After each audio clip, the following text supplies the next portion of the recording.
உங்களுக்கான நிதிகள் விடுவிக்கப்படும் என்று சொல்கிறார்.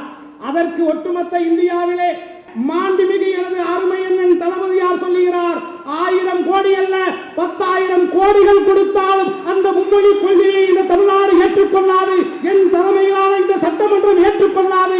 இது அன்றைக்கு அண்ணா அவர்களால் உருவாக்கப்பட்டு கலைஞரால் வழிநடத்தப்பட்ட இருமொழி கொள்கை மட்டும்தான் இந்த மண் உள்ளவரை நான் உள்ளவரை என்று உறுதிட்டு சொன்ன ஒரு பெருமைக்குரியவர் யார்?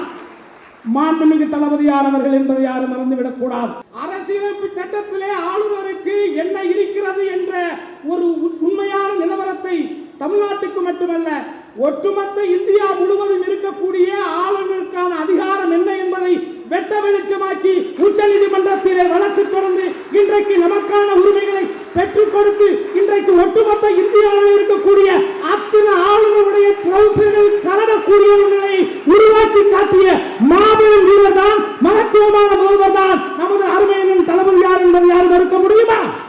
இந்து என்பது கடவுளை மறுப்பு கொள்கை என்பது திராவிட கழகத்தோடு முடிந்தது. திராவிட முன்னேற்ற கழகம் என்பது ஒன்றே குலம் ஒருவனே தேவன், உனக்கு பிடித்தவனை நீ வணங்கிக் கொள், அதிலே பிரச்சனை இல்லை. ஆனால் இந்து என்பது வேறு, இந்துத்துவா என்பது வேறு, அதை உணர்ந்து கொள்.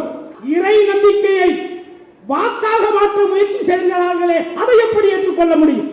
அப்படி எந்த ரூபத்திலும் அந்த இந்துத்துவா இந்த திராவிட மண்ணுக்குள்ளே வந்துவிடக் கூடாது என்று ஒரு போராளி தொடர்ச்சியாக 72 ஆண்டுகளாக உழைத்துக் கொண்டே இருக்கிறார் என்று சொன்னால் அவர்தான் உனக்கும் எனக்குமான உத்தமமான இந்த மண்ணுக்கான மைந்தன். ஆகவேதான் உறவுகளே, உங்களை பார்ப்பதிலே பெருமை, அதைவிட பெருமை நீயும் நானும் ஒரு மண்ணுக்காக, மொழிக்காக, இனத்திற்காக, சமத்துவத்துக்காக, சமூக நீதிக்காக இன்றைக்கும் இந்த வயதிலும் தள்ளாது தளராது உழைத்துக் கொண்டே இருக்கிறாரே ஒரு உத்தம ஆன்மா. அந்த ஆன்மா இன்னும் இந்த மண்ணிலே நெடுந்தூரமாக வாழ வேண்டும் என்று நான் ஆசைப்படுகிறேன். அவர் இந்த மண்ணிலே உன்னை போல் என்னை போல் நம்மளை போல் நிற்கதிகற்று இல்லாமல் இருக்கக்கூடிய ஏழை எளிய மக்களை பாதுகாக்கக்கூடிய ஒரு பாதுகாவலனாக மேலும் மேலும் அவர் வாழ வேண்டும், வளர வேண்டும், இந்த மக்களுக்கு பணி செய்ய வேண்டும். அப்படி அவருடைய பணி இந்த மண்ணிலே வளர்வதற்காக என் ஆயுள் காலத்திலே 10 ஆண்டுகளை என் அருமை என் தளபதிகளுக்கு நான் கொடுக்க தயாராக இருக்கிறேன்.